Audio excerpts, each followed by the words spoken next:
Welcome back in Harihar Education Hub. Enhance your knowledge with Yogesh sir.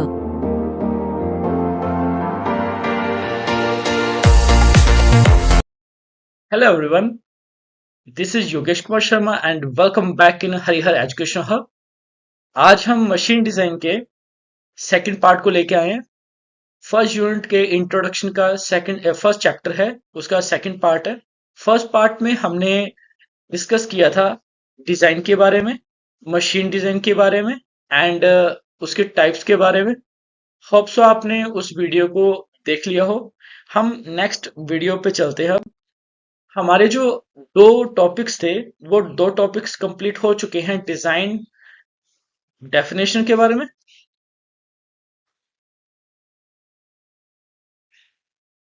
एक तो हमारा complete हो चुका है डेफिनेशन, दूसरा टाइप्स ऑफ डिजाइन। डेफिनेशन में हमने डिजाइन के बारे में समझा था एंड मशीन डिजाइन के बारे में समझा था।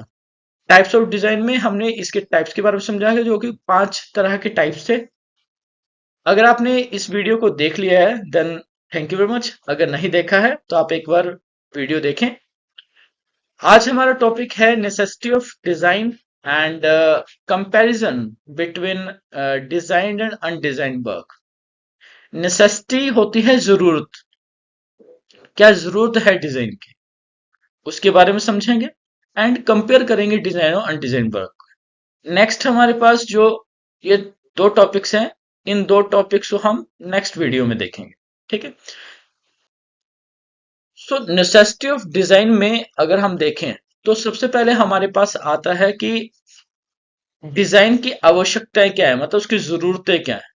सो फर्स्ट डिजाइन की आवश्यकता है कि मीट ह्यूमन नीड, लोगों की जो जरूरतें हैं, कस्टमर की जो रिक्वायरमेंट है उसको मीट करता है। मीट मतलब उसको उसके साथ मीटअप करता है, मिलाव करता है। जैसे रिक्वायरमेंट थी वैसा ही प्रोडक्ट बना दिया। सो इसको बोलते हैं मीट करना। सो मीट ह्यूमन नीड्स मतलब customer needs and second is solve problem. देखो, अगर कस्टमर की नीड फुलफिल हो जाती है तो प्रॉब्लम सॉल्व होगी। आपने जो प्रोडक्ट बनाया था उस प्रोडक्ट को आप सेल कर सके।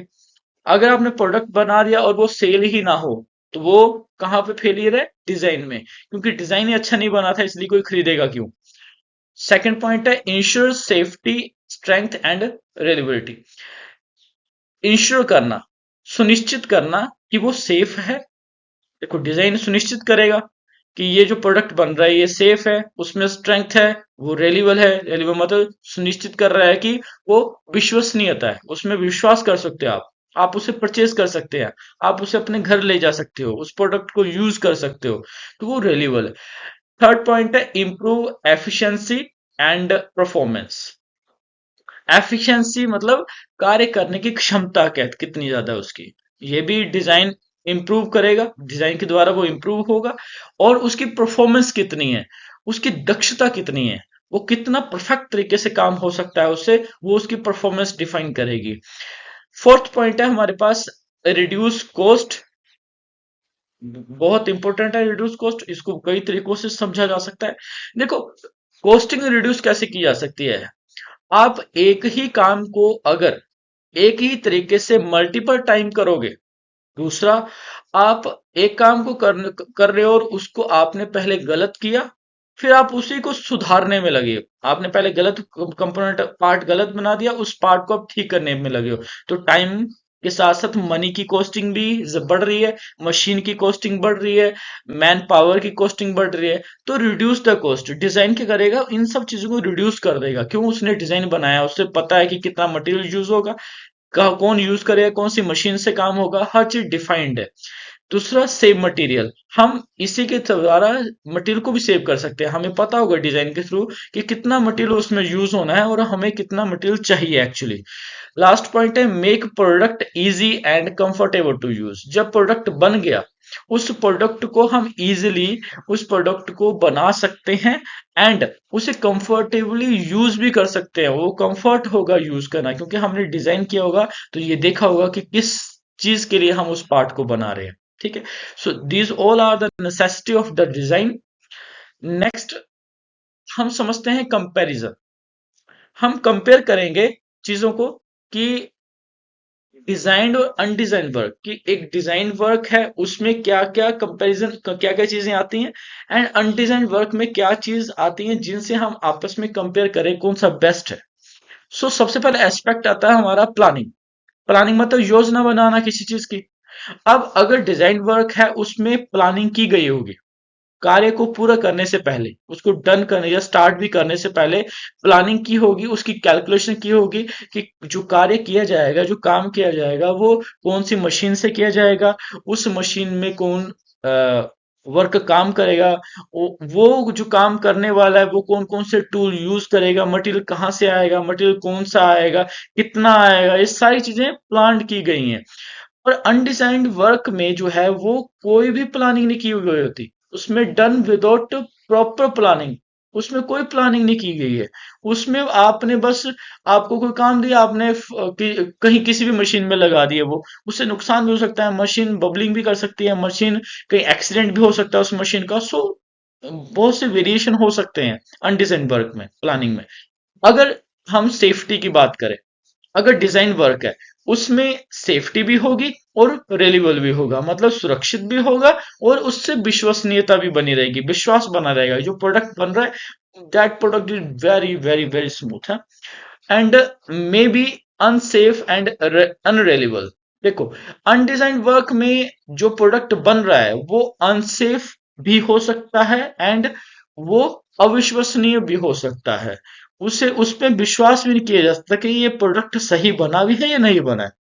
एफिशिएंसी, अगर हम डिजाइन को डिजाइन वर्क के द्वारा कर रहे हैं तो हम ये देखेंगे कि वो एफिशिएंट भी है, उच्च दक्षता भी है उसकी एंड हाई परफॉर्मेंस भी है, कि जो अच्छा प्रदर्शन करके देगी आपको, आपका रिजल्ट जो है वो बिल्कुल बढ़िया आएगा। बट अगर अनडिजाइन वर्क में हम काम करते हैं तो पुअर परफॉर्मेंस रहेगी एंड लो एफिशिएंसी रहेगी, खराब प्रदर्शन आएगा। नेक्स्ट कंपैरिजन है एस्पेक्ट, फोर्थ पॉइंट आ रहा है मटेरियल यूज।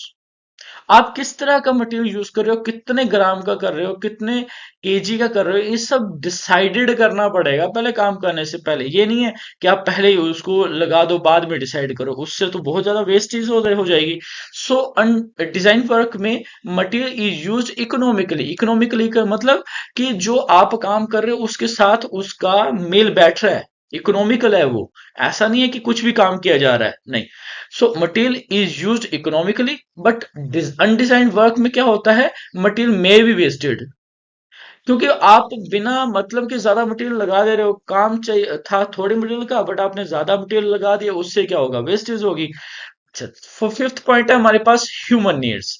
ह्यूमन नीड की अगर बात करें, मानव आवश्यकताओं की बात करें, तो सेटिस्फाइज करता है ह्यूमन की नीड, कौन करता है, डिजाइन वर्क। डिजाइन वर्क मानवता की आवश्यकता जो होती हैं उनको प्रभावी रूप से पूरा करता है and may not designed may not satisfy human needs. कौन, अनडिजाइंड वर्क, वो ह्यूमन नीड्स को सेटिस्फाई नहीं कर सकता क्योंकि उसके लिए तो प्लानिंग नहीं की गई थी स्टार्टिंग में। लास्ट पॉइंट है चांस ऑफ फेलियर। बिल्कुल, अगर डिजाइन वर्क है उसमें बहुत हाई चांसेस रहते हैं कि वो फेलियर नहीं हो सकता एंड जो अनडिजाइन वर्क है उसमें फुल चांसेस है कि वो फेल ही हो जाएगा, हाई चांसेस होंगे उसके। सो लो चांस ऑफ फेलियर, बहुत कम चांसेस हैं फेलियर होने के। हो सकता है failure due to machine, due to man power, due to some reason, but बड़ा रियल चांसेस हैं कि कोई कारण बन जाए। फॉर एग्जाम्पल, आपने प्रोडक्ट मशीन में लगा दिया, मशीन सही थी, आपने प्लानिंग की थी, सब ठीक चल रहा था, बट एकदम से लाइट चलेगी, वो तो आपका फेलियर नहीं हुआ ना, बट उसकी वजह से काम तो रुका है। ये क्या है, ये बड़ा नेग्लेक्टेड कोई पॉइंट है जिसकी वजह से फेल हो सकता है। लो चांसेस ऑफ फेलियर, बट अगर हम अनडिजाइन वर्क करते हैं तो उससे हाई चांसेस ऑफ फेलियर, बहुत सारा चांस बन सकता है कि वो फेल हो जाए प्रोडक्ट, वो खराब बने, उसे खरीदा ना जा सके, वो कस्टमर की नीड फुलफिल ना कर सके। This all are the comparison of design. इसके हमारे, हमने आज के टॉपिक में क्या पढ़ा है, एक तो कंपैरिजन और दूसरा नेसेसिटी, आवश्यकताएं क्या हैं और कंपेरिजन किया है किसका, डिजाइन और अनडिजाइन वर्क का। So thank you very much, next video में मिलते हैं। Thank you for watching. For more videos, visit our channel. Please like, share, and subscribe our channel.